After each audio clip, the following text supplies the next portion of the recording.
नहीं छोड़ेंगे हम लोग, और इसके लिए हम लोग लड़ाई के लिए तैयार हैं। सेक्रेटरी चेयरमैन मनमाजी कर रहे हैं और रजिस्ट्रार की वजह से। Yes yes.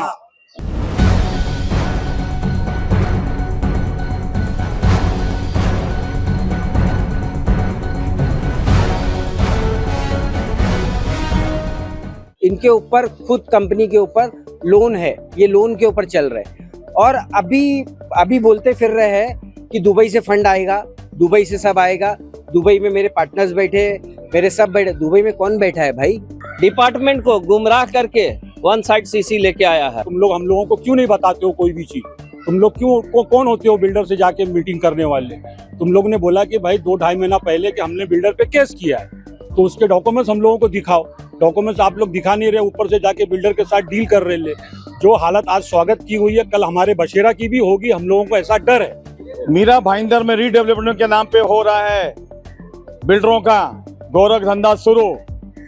पहले लैंड माफिया होते थे, लेकिन आजकल रीडेवलपमेंट के नाम पर बिल्डर जो है लैंड माफिया की आड़ में गोरख धंधा शुरू किया है। आनन फानन में बिल्डिंगों को C1 घोषित करवाओ, महानगर पालिका के अधिकारियों को मोटे बंडल दो और उनको लालच में लाकर अब बिल्डिंगों को धोखादायक घोषित करके उनके चेयरमैन सेक्रेटरी इसमें मिले रहते हैं। उनकी मिली भगत होती है और सबसे बड़ी मिली भगत है यहाँ के सब रजिस्ट्रार रत्नाले और राठौड़ की, जिन्होंने आधे मीरा भाईंदर को रीडेवलपमेंट के नाम पर बेच दिया और तकरीबन कई करोड़ों रुपए का मुनाफा कमाया है। ऐसे लोगों का अंदेशा है, लोग कह रहे हैं उनके बारे में। आखिर में जहां भी इस तरह के मामले नजर आते हैं, वहीं पे सुधाकर राठौड़ के हस्ताक्षर मिलते हैं। क्या उप निबंधक के पास एक ही सक्षम अधिकारी है, सुधाकर राठौड़, जिसे रीडेवलपमेंट का बहुत नॉलेज है, 79 का नॉलेज है? आखिर में बाकी अधिकारियों को क्यों रखा गया है? लेकिन ये गोरख धंधा जो बिल्डरों ने शुरू किया है, उप निबंधक को मिलाकर और नगर पालिका के अधिकारी को मिलाकर, एक कहीं ना कहीं बंद होना चाहिए। देखिए, मैं इस तरफ कहना चाहूंगा, कितने मासूम लोग यहाँ पर खड़े हैं, उनके चेहरे देखिए, उनके चेहरों में उदासी है, उनके चेहरों में भय का माहौल है और इनकी बिल्डिंगों को खाली कराया जा रहा है, जबरन खाली कराया जा रहा है C1 के नाम पर। चेयरमैन सेक्रेटरी इनका सौदा कर चुके हैं, इनके जीवन का सौदा कर चुके हैं। बड़े अफसोस से कहना पड़ता है, 79 की जो पारदर्शक प्रक्रिया होती है उसमें इतनी बड़ी धांधली होती है, उसी धांधली के बल पर रीडेवलपमेंट शुरू होता है। ये गोरख धंधा खेल बिल्डरों का। देखिए, बिल्डिंग है स्वागत, इसमें तकरीबन 146 मेंबर हैं। 146 मेंबर के ऊपर लटकती तलवार है। और अभी आनंद फानन में सेक्रेटरी चेयरमैन ने क्या किया है, बिल्डिंगों के आगे का जो जाली लगी हुई थी वो जाली को निकाल दिया है, दहशत फैलाने का काम कर रहे हैं। आखिर इस दहशत को रोकेगा कौन? यहाँ के नेता जो हैं वो कुंभकर्णी नींद सोए हुए हैं और कई नेता तो ऐसे हैं जो बिल्डरों के साथ में मिलकर इस तरह के मामलों को लेते हैं सुलझाने के लिए और करोड़ों में सौदा कर लेते हैं और करोड़ों रुपए लेके साइड हो जाते हैं। बेचारे भोली भाली जनता ठगी की ठगी रह जाती है और चुनाव आते हैं तब इसी भोली भाली जनता से वोट मांगने तैयार हो जाते हैं। आखिर इनको न्याय कौन देगा? अभी हमें पता चला है कि यहाँ पर शिवसेना वर्सेस बीजेपी का वार शुरू है, लेकिन यहाँ के जो नेता है, कदावर नेता है मुजफ्फर हुसैन जी, वो कहाँ सोए हुए हैं? ये उनका क्षेत्र पड़ता है। कम से कम अपने क्षेत्र की तो, उनके रहने वाले जनता की तो आप सुध ले सकते हो। आखिर में क्यों इन्हें दर दर की ठोकरें खाने पड़ रही है? अब ये मामला बड़ा पेचीदा हो गया है। सोसाइटी वालों ने कंप्लेंट की है, पुलिस विभाग में की है, महानगर पालिका में की है। सबसे बड़ी बात है, बिल्डर ने इनको धोखे में रखकर इनकी बिना NOC लिए हुए किसी और के पेपर लगाकर CC भी ले ली है। आखिर नगर रचना विभाग सोया हुआ है क्या? और यहाँ का पुलिस विभाग क्या कर रहा है? पुलिस विभाग में शिकायतें दी है, लेकिन पुलिस विभाग को भी किसी अंडर प्रेशर में दबाया जा रहा है। एडिशनल CP के पास भी जा चुके, एडिशनल CP भी खामोशी के बस्ते में बैठ गए, उन्होंने भी इन्हें दरकिनार कर दिया। आखिर CP निकेत कौशिक करेंगे इनके साथ न्याय? आइए जानते हैं सोसाइटी वालों से क्या कहना चाहेंगे। जी, मैं एडवोकेट सैयद अहमदी हूँ। मैं यहाँ स्वागत D विंग के रूम नंबर 04 और 014 से बोल रही हूँ। उनकी तरफ से भी है पूरा स्वागत। हमारे यहाँ पर स्ट्रक्चर जो ऑडिट कर रहे हैं अभी बाकी है, हम लोगों ने अपने पूरा स्वागत की तरफ से दिए हैं, वो अभी ये लोगों ने स्टार्ट करने ही नहीं दे रहे।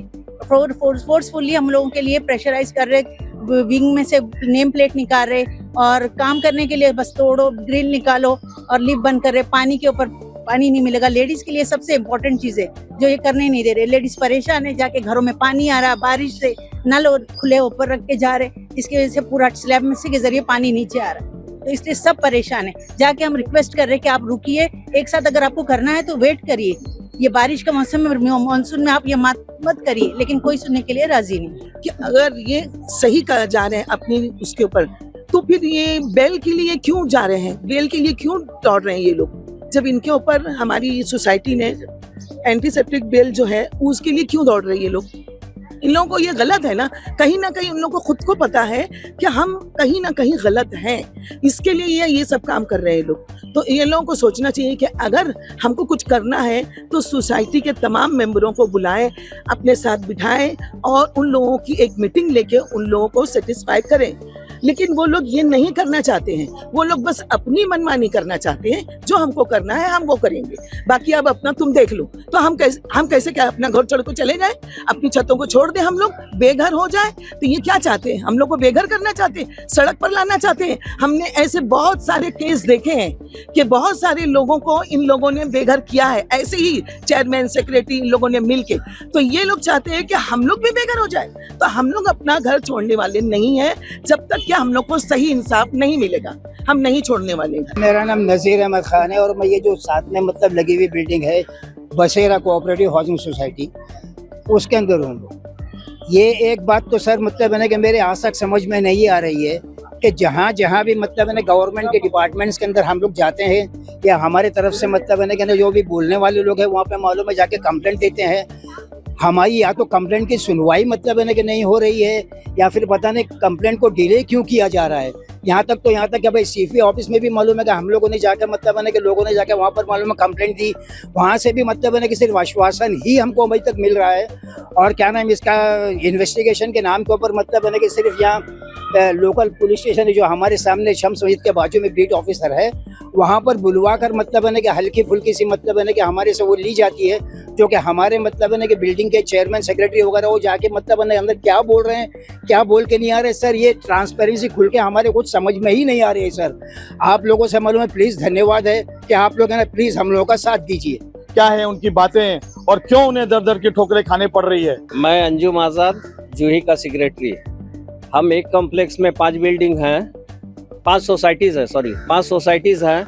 हम लोगों को पता चला कि ये लोग सीसी के लिए अप्लाई किया है, तो अब एक कॉम्प्लेक्स में रह के एक लेआउट में रह के एक दूसरे के एनओसी के बगैर सीसी हो नहीं सकता। हमने नगर रचना में कंप्लेन किया, उसके अगेंस्ट में ये लोगों को लेटर इशू हुआ कि आपने ये लोग का एनओसी लिए बगैर सीसी का अप्लाई किया है। तो इन्होंने क्या किया, हमारा पूरा फर्ज बनाया।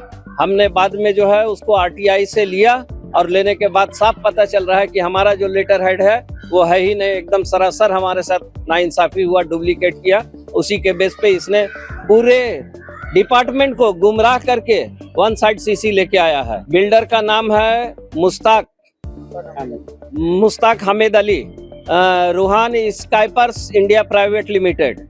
बिल्डर से हमने इस बारे में बहुत बार मीटिंग भी किया, लेकिन उसका साफ कहना है कि ये सोसाइटी के अंडर में है, ये मेरे हाथ में नहीं है। तो मुझे पूरा शक है ये सोसाइटी के चेयरमैन सेक्रेटरी ट्रेजरर और जो पीएमसी अपॉइंटमेंट किया था नाजिम शेख, उसी का हाथ है ये फॉर्ज करने में। हमारा 1C42 स्वागत में है फ्लैट, जो हम लोग की रीडेवलपमेंट में गई है बिल्डिंग, जिसके सेक्रेटरी चेयरमैन ट्रेजरर सैयद निगार आलम सेक्रेटरी है और मुश्ताक शेख चेयरमैन है और साद खतीब ट्रेजरर है।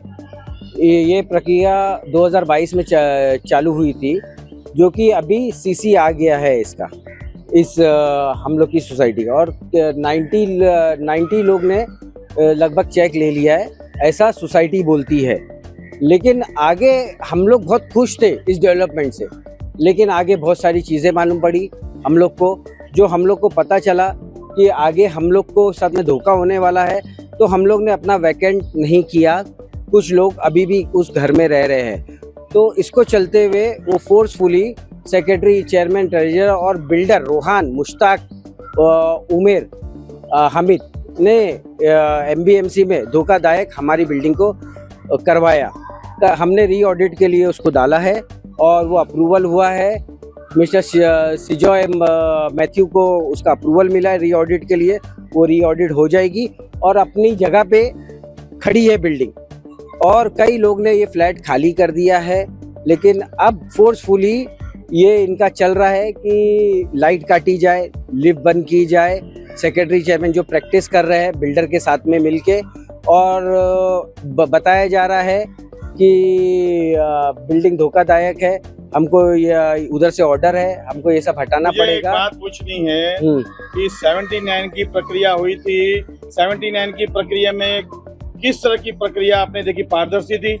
नहीं, पारदर्शी नहीं थी। जो कि उसमें होता है, जो भी लोग आते हैं उनका आधार कार्ड, पैन कार्ड चेक किया जाता है, जो कि मेंबर है या नहीं है, और जो मेंबर अगर होते हैं तो उनकी साइन ली जाती है। तो उसमें से हम लोग ने ITI से निकाला बहुत सारी चीज़ें, जो DA और 79A की सब प्रक्रिया इनकी। तो उसमें दिखाई दिया कि 2005 में जो एक्सपायर लोग हो गए हैं, 2004 में एक्सपायर हो गए, 2009 में एक्सपायर हो गए, उनकी साइन पाई गई है। और कितने फ्लैट है जो ट्रांसफ़र नहीं हुए हैं, जो पुराने ओनर ने बेच के चले गए, उनकी साइन ली गई है। और जो एसोसिएट मेंबर नहीं थे, उनके फादर अब्रॉड में जॉब कर रहे हैं, उनके बच्चों से उनके फादर की डुप्लीकेट साइन कराई गई है, और जो कि ऑन पेपर है, जो उसका प्रूफ है। सानिया पुलिस स्टेशन में कंप्लेंट चल रही, इसकी जांच चालू है, जो कि नगर रचना ने जो कि आदेश जारी किया है, इनकी पूरी प्रक्रिया के ऊपर जांच की जाए। जो प्रक्रिया हुई वो प्रक्रिया को जांच हो रही है, लगभग 18 से 20 दिन हो गए हैं जो उसकी जांच चल रही है। मेरा नाम मकसूद आलम शेख है, मैं नरेंद्र पार्क बशेरा में रहता हूँ। मेरे बशेरा के जो सेक्रेटरी, चेयरमैन है, वो एकदम ही धोखादायक कर रहे हैं। कोई भी मीटिंग लेते हैं, किसी को नहीं बताते हैं। हम लोगों को बोलते हैं कि हमने बिल्डर पे केस किया है, और जाके बिल्डर से डील करते हैं। उसकी वीडियो भी हम लोगों ने निकाला है। कोई भी मीटिंग लेते हैं, कमेटी मीटिंग में लोग पास कर लेते हैं कि अपने को PI करना है, रीडेवलपमेंट करना है, सब जो है लोग कमेटी में पास करते हैं। जब हम लोगों ने कमेटी वालों से पूछा तो खाली सेक्रेटरी, चेयरमैन, ट्रेजर का नाम आया है। बाकी 4 लोग बोलते हैं भाई हमको ये सब चीजें नहीं मालूम। मेरा नाम अली है, मैं ये रीडेवलपमेंट में जो बिल्डिंग जा रही है उसी में रहता हूँ, 1A64 में। ठीक है, लास्ट मीटिंग इनकी जो फाइनल मीटिंग हुई थी ना, ये अमाउंट को लेके के आपको रेंट वगैरह कितना मिलेगा, उसमें मैंने बाकायदा सवाल किया था कि भाई ये कल के दिन रीडेवलपमेंट में जा रहा है, आजू बाजू की सोसाइटी ने NOC दी क्या आपको? कल के दिन इन लोग अड़चन करेंगे, आप क्या करोगे? तो उसके अंदर जो आर्किटेक्ट नाजिम है, उसने मेरे को उस टाइम बोला था, उनके पास रिकॉर्डिंग होगी, उसने मेरे को क्या बोला मालूम कि भाई तुम पढ़ लिख के आओ। और आज वो चीज खुलकर आई है। मैं उस वक्त पढ़ लिख कर गया था कि फेक NOC जो इन लोग ने दिए, जूही सोसाइटी की, बसेरा की, जो फेक NOC ये दिए, और 2 सोसाइटी बाद में उसने ओरिजिनल सोसाइटी सबमिट की। मैंने वही टाइम पे सवाल किया था कि भाई आजू बाजू की सोसाइटी जो है आपको NOC दी क्या, उसकी परमिशन ली? तो मेरे को नाजिम ने बोला कि भाई उन लोग ने NOC दिए तभी तो MBMC ने परमिशन दी, तुम पढ़ाई करके आओ। मेरे को उसने बोला था, और आज ये चीज खुलकर आ रही है। और सेकंड चीज मैंने बोला कि अगर कोई स्टे लेता है उसकी आपके पास क्या तैयारी है? तो बोले वो हम देख लेंगे। मतलब ये इतने बड़े पढ़े लेके देख लेंगे। और यहाँ का सेक्रेटरी, चेयरमैन जो निगार आलम है, वो किसी की बात का कोई जवाब नहीं देता है। वो उसके हिसाब से मनमानी करता है कि भाई हम देख लेंगे, उसको सल्टा देंगे, उसको ये कर लेंगे, उसको खरीद लेंगे, उसको देख लेंगे। सारा मामला उसके हिसाब से हो रहा है। और लोगों को उसने अलग अलग तरीके से कराया। कोई डर से गया है घर के अंदर, किसी ने देखा देखी से चला गया कि भाई बाजू वाला गया, ये भी चला जाएगा। देखो, रीडेवलपमेंट से तकलीफ किसी को नहीं है, लेकिन जो गलत तरीके से हो रहा है, कल के दिन ये हमारी बिल्डिंग गिरने के बाद 10 साल पड़ी रहेगी, उसका जिम्मेदार कौन है? देखिए, बिल्डरों का गोरख धंधा रीडेवलपमेंट के नाम पे। ये बिल्डिंग स्वागत है, इसे तो C1 घोषित कर दिया। अब मेरे बगल में इस तरफ देखिए बसेरा है बिल्डिंग, ये बसेरा F1B। इस बिल्डिंग को, इसकी स्थिति देख सकते हैं। ये कहीं से भी आपको धोखादायक नहीं दिखती है, लेकिन इसे भी धोखादायक घोषित करने पे मजबूर कर दिया है। आखिर क्यों लोगों के साथ धोखाधड़ी हो रही है? क्यों इस शहर में इस तरह के गोरख धंधे शुरू हुए हैं? नेता क्या कर रहे हैं? क्यों अपनी रोटियां सेक रहे हैं इन गरीबों के यार्ड में? हम कहना चाहते हैं पुलिस प्रशासन से कि कम से कम आप जांच बिठाइए। सबसे बड़ी जांच बिठानी होगी उप निबंधक कार्यालय पर। वैसे भी वहां पर 2 से 3 बार एंटी करप्शन की रेड हो चुकी है और लोग पकड़े भी गए हैं। इसी तरह से अगर लोगों से आप रिश्वत के तौर पर मोटे बंडल लेकर उनकी 79 की प्रक्रिया धोखे में करोगे, मरे हुए लोगों के सिग्नेचर हो जाते हैं, जो लोग यहाँ नहीं रहते उनके सिग्नेचर हो जाते हैं और 79 की प्रक्रिया पूर्ण हो जाती है। आखिर कहाँ का न्याय है? कहाँ बैठे हैं मंत्री जो मंत्रालय में बैठे हैं? क्यों ऐसे करप्ट अधिकारियों को मीरा भाईंदर भेजते हैं? क्या मीरा भाईंदर ट्रेनिंग सेंटर है? क्या लूटने के अड्डा है मीरा भाईंदर? जो भी चाहे यहाँ आता है और लूट कर चला जाता है मीरा भाईंदर को। अब देखिए इस बिल्डिंग को भी C1 घोषित करके, धोखाधड़ी घोषित करके इसके लोगों को मजबूर किया जा रहा है। हम कहना चाहते हैं इस पूरे कॉम्प्लेक्स पे और कई ऐसी बिल्डिंगें हैं, उस पर उस स्तरीय जांच हो और यहाँ के जो उप निबंधक हैं, उनके सहयोगी हैं, उन पर एक जांच कमेटी बिठाई जाए, उनके आवक जावक, उनकी इनकम की भी जांच की जाए और पुलिस अधिकारियों को सीपी निर्देश है कि इसमें हुए फ्रॉड पर FIR दर्ज की जाए, तभी ऐसे बिल्डरों पर अंकुश लग सकता है। कैमरामैन प्रभात में निगरान शशि शर्मा।